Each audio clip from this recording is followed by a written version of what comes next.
Hello and welcome back to my channel, Welshman Reviews. Today I'm going to be reviewing the new animated movie that just came out on Netflix, The Witcher: Nightmare of the Wolf. So the story is escaping from poverty to become a witcher, Vesemir slays monsters for coin and glory, but when a new menace rises he must face the demons of his past. So this is a new movie which is a prequel, a big prequel, beyond like a long ago prequel to The Witcher. That's the main character in The Witcher, is Geralt. You only see him in this movie towards the end, a little shout out to him and all that. But yeah, this movie mainly concentrates on Vesemir, who is Geralt's tutor and who taught him in the ways of The Witcher. So it's a good story. I really enjoyed it. The animation is more of a hit than a miss. Obviously I'm not gonna criticize it too much for the art. Obviously the budget controls it reminds me a bit of Invincible. So in this TV series, like, some of the art wasn't great, but you understand that in the more quiet parts and talking and all that. But when the action came along, the animation is amazing and all that, and it has some really good action scenes. Bit of blood and gore as well, quite a bit of blood and gore, to be honest, which I don't mind. And so yeah, as close as I can think for the animation is Invincible. So I don't know whether the same people did the animation, I'm not 100% sure. I'm not, but the animation was very much more of a hit than it is a miss. The voice acting's really good. The four main characters, Theo James voices Vesemir. You might know him. He's a British actor and all that. He was in the Insurgent movies. Also a couple of the Underworld movies. I think the last two I think he was in and all that. You have Mary McDonnell, who plays Lady Zepst.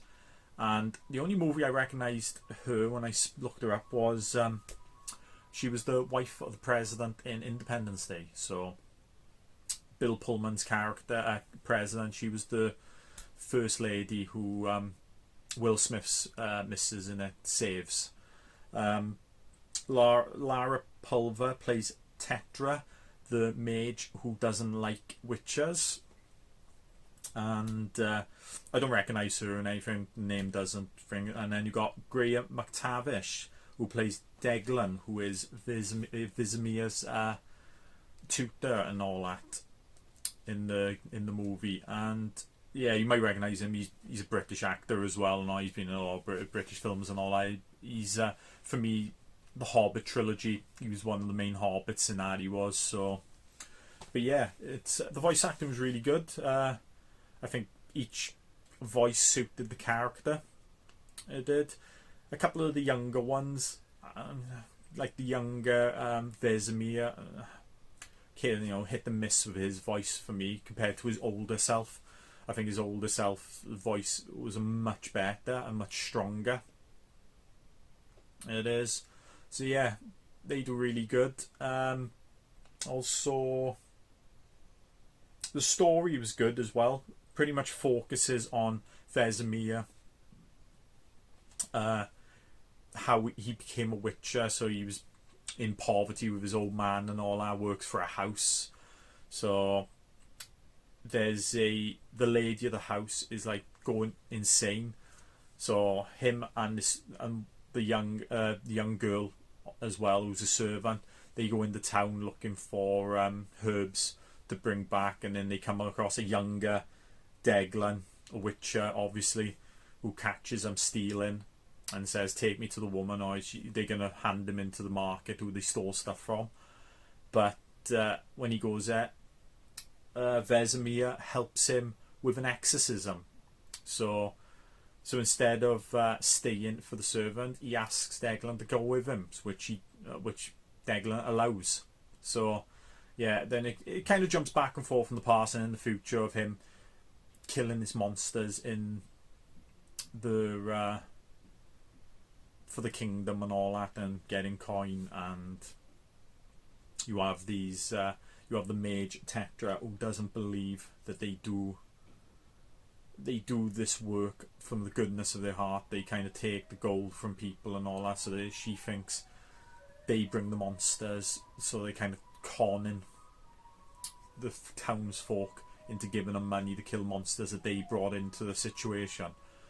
So, but then you find out there's like kind of a new monster who's kind of a crossbreed, kind of mutated themselves into a thing, and they've been trying to mutate like young elves and to make them into new crossbreed monsters and that.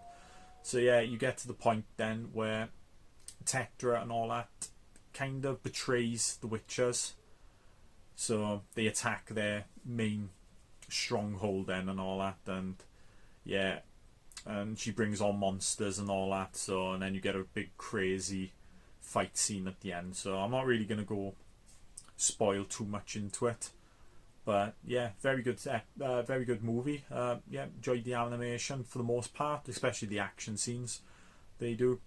So got me itching a bit more now for The Witcher. So I enjoyed the first season of The Witcher. I will be rewatching that before the second season comes out, and I will be doing a little review for it before the second season comes out. But yeah, it's got me itching to see the second season now even more.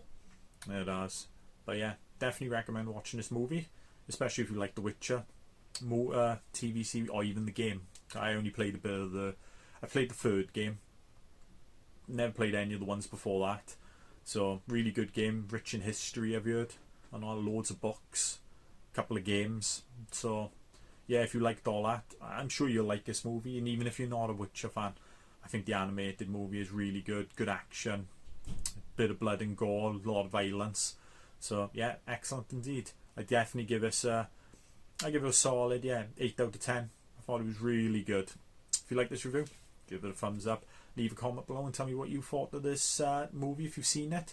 And if you'd like to see more reviews like this, please subscribe to my channel. I will see you next time. Bye.